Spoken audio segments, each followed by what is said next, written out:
Hey, it's Clay Trader, and this will be a video chart on ticker symbol IDXG. We will take a look at the 30-minute time frame.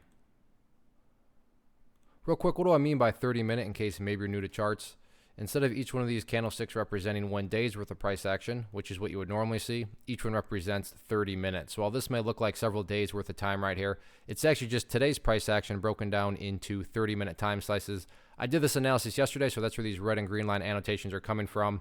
And all in all, it depends. I guess that's kind of how I would summarize this chart. What do I mean by that? Well, it depends on your strategy. I mean, if you were a day trader and you bought right there and you wanted to sell within 20 seconds, then yeah, for you, the chart's looking pretty rough. But if you care about the big picture of things, the overall perspective, then the bulls are still in total control and the bulls still have plenty of opportunity to build a higher base and therefore build that overall uptrend, because that's how long-term uptrends are built. Got to put in those higher bases, and the bulls still have plenty of opportunity to do that. So, and I'm going to be talking about things from the big picture perspective. So yeah, if you're a day trader and you bought right there, then when you hear me use the word bullish, you probably think I'm crazy. But remember, that's just all a matter of perspective. So first thing I want to do is some house cleaning here and just get rid of these lines down here. Sure, they still pertain to the chart, but in the spirit from a presentation standpoint of not wanting to have a million lines everywhere that can cause clutter and confusion, just want to try to keep this as clean as possible. Now, the first update, though, that comes about is based on a foundational rule in charting, which says when levels of resistance are broken and closed above,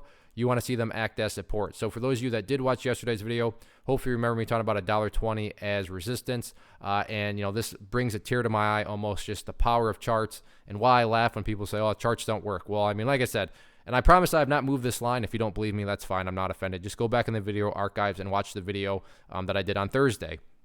But the price was broken, you would expect it to act as support.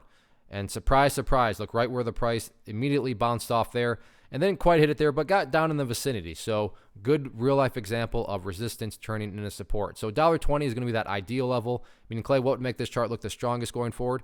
If the price can stay up above $1.20, that's definitely going to be, the best case scenario. If that doesn't hold, then the long-term trend indicator, kind of the overall trend indicator, that purple line right there, the 50-period simple moving average, easiest way to look at that is as long as the price is up above the purple line, then as far as I'm concerned, the bulls are in full control. The bulls are in full health. Now, what about levels of resistance? Yes, you have the resistance up here, which is where the party stopped today. But before we even talk about that one, the first key level that needs to be, broken and fought through, I'm going to call right there about $1.62. You can see a lot more price congestion right around that area there, and then a few highs right up around there. So yeah, up there about $1.95 is the level of resistance. But before you start talking about that one, bulls first got to get up above $1.62. All in all, though, good solid week today with the pullback. Probably not the most exciting. However, like I said, bulls still have plenty of opportunity to build a higher base, so we'll see if they can do it or not next week. One of the most popular questions I get is, hey, Clay, how do you find the stocks that you trade? So what I've done is put together this free resource guide where I talk about the tools that I use to locate stocks that I find interesting and think may have potential. So if that sounds like something that could add value to you as a trader, then by all means, click right there to get access to the guide.